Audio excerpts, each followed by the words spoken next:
কৃষ্ণ। আজকে আমি আপনাদের শ্রীমদ্ ভগবদ্গীতার সাংখ্যযোগের 21তম শ্লোকের তাৎপর্য বলবো। 21তম শ্লোকে ভগবান বলছে, বেদা বিনাশিনং নিত্যং জয়নম জম্বয়ম কথং সা পুরুষ পার্থ কংঘাতয়তি হন্তিকম।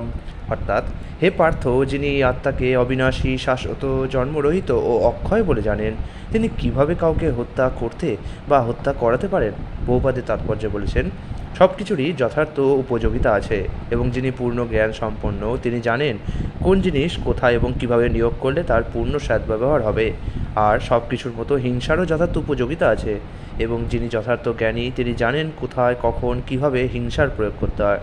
বিচারক যখন আসামিকে খুনের জন্য দোষী সাব্যস্ত করে প্রাণদণ্ড দেন, তখনও হিংসাত্মক কাজ করেছেন বলে বিচারককে কেউ অভিযুক্ত করে না। তার কারণ তিনি বিচারের রীতি অনুযায়ী দণ্ড দেন। মানব সমাজের শ্রেষ্ঠ নীতিশাস্ত্র মনুসংহিতাকে খুনিকে প্রাণদণ্ডে দণ্ডিত করার নির্দেশ দেওয়া আছে, কারণ এই শাস্তি পাওয়ার ফলে সেই খুনির মহাপাপের ভার লাঘব হয়। পরবর্তী জীবনে তাকে আর তার ফল ভোগ করতে হয় না। সুতরাং রাজা যখন খুনিকে প্রাণদণ্ড দেন, তখন তার মঙ্গলের জন্যই তা দেওয়া হয়। তেমনি শ্রীকৃষ্ণ যখন যুদ্ধ করবার আদেশ দেন, তখন আমরা সহজেই বুঝতে পারি চরম বিচারের জন্যই তিনি এই হিংসার আশ্রয় গ্রহণ করেছেন। তাই অর্জুনের কর্তব্য হচ্ছে ভগবানের নির্দেশ পালন করা। ভগবান শ্রীকৃষ্ণ হচ্ছেন পরম করুণাময়, তাই আপাত দৃষ্টিতে তার কার্যকলাপ হিংসাত্মক বলে মনে হলেও প্রকৃতপক্ষে তা হচ্ছে তার আশীর্বাদ। তেমনি তার নির্দেশে যখন হিংসার আশ্রয় গ্রহণ করা হয়, তখন সেই হিংসা আশীর্বাদে পরিণত হয়।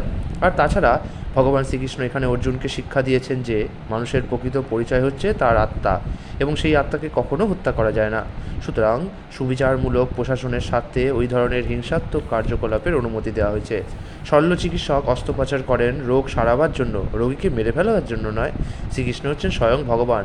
তার আদেশ অনুসারে যুদ্ধ করবার ফলে অর্জুনের কোনো পাপ হওয়ারই সম্ভাবনা নেই, উপরন্তু তাদের সমগ্র মানব সমাজের সর্বাঙ্গীন মঙ্গল হয় স্বাভাবিক।